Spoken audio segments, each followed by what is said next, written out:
Hey everybody, it's me, Julz Chan again, and welcome to another installment of Julz Chan's TV Corner. Today we'll be talking about Legend of Korra, Book 3, Episode 6, Old Wounds. This episode lives up to its name, as it further provides some insight on the Beifong family issues, and it's here where viewers get to see some insight onto Lin Beifong's side of the story, how she, her sister, and her mother Toph grew up and how strained their relationship was.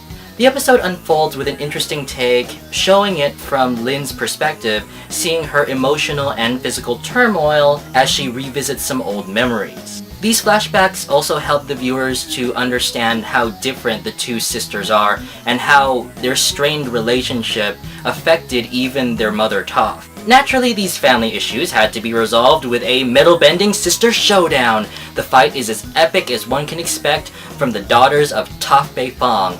The action can only be rivaled by the great dialogue presented here, especially how Sue gets her sister to snap.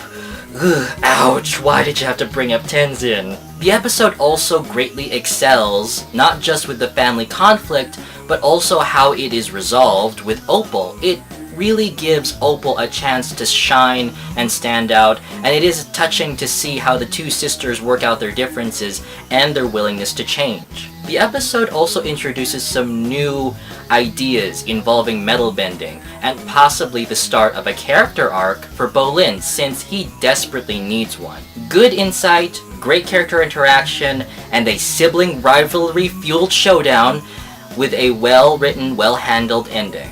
I give Legend of Korra Book 3, Episode 6, Old Wounds, a 5 out of 5.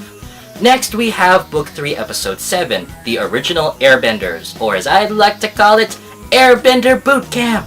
This episode is a Korra light episode, meaning that it focuses more on her supporting cast, namely Tenzin, his family, and the new airbending recruits. It's episodes like these that help fans further appreciate all the characters aside from Korra and her main entourage. The episode is filler, but it's the good kind of filler and that serves purpose. This episode displays a similar problem with Tenzin that was introduced near the end of Season 2. Back in Season 2, Tenzin was trying to live up to his father's reputation, his father being the Avatar and all that. Here, in this episode, he's trying to provide an example for his daughter and also be the leader of the new air nomads. But of course, he's trying much too hard and has little to no people skills. And of course, he tries to get Boomy to stop acting like a class clown by asking him for advice, but then takes the advice way too hard and then becomes General Tenzin. This episode is particularly lighthearted as Tenzin tries way too hard to train the new airbenders. Most of the time, it is hilarious to see how the new recruits are frantically trying to survive Tenzin's disciplined training regiment. Sorry, but to be honest, General Tenzin just doesn't have a good ring to it. This episode also allowed Boomy to shine even further as he stepped up from being the class clown to a leader among his fellow airbenders. And as an added bonus, the episode provides some good character moments for Tenzin and Kai, as well as showing how Tenzin is mentoring or even warming up to the boy who is flirting with his daughter. Overall, the episode was focused on Tenzin and Boomy's efforts in the new Airbender Nation, or rather the Airbender Boot Camp.